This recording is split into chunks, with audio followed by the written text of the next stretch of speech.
Praise the Lord. இன்றைய காலை மன்னா வருத்தத்தின் பலன். அவர் தமது ஆத்தும வருத்தத்தின் பலனை கண்டு திருப்தியாவார். ஏசாயா 53:11.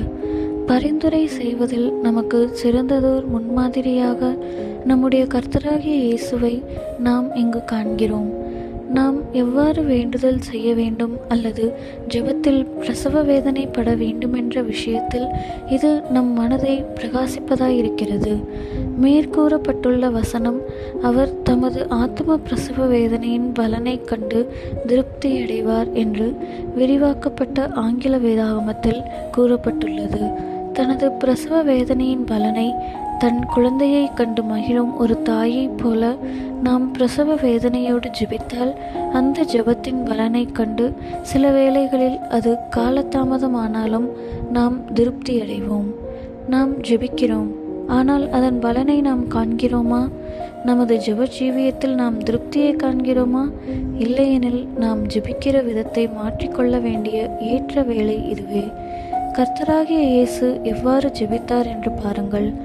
அவர் மாம்சத்திலிருந்த நாட்களில் பலத்த சத்தத்தோடும் கண்ணீரோடும் விண்ணப்பம் பண்ணினார் என்று எபிரேயர் 5:7 நாம் வாசிக்கிறோம். ஆம், பிரசவ வேதனையுறும் ஒரு தாய் அதன் பலனை கண்டு திருப்தியடையும் முன்னர் அவளுக்கு பலத்த சத்தத்தோடு கூடிய அழுகையும் கண்ணீரும் உண்டாயிருக்கும் அன்றோ?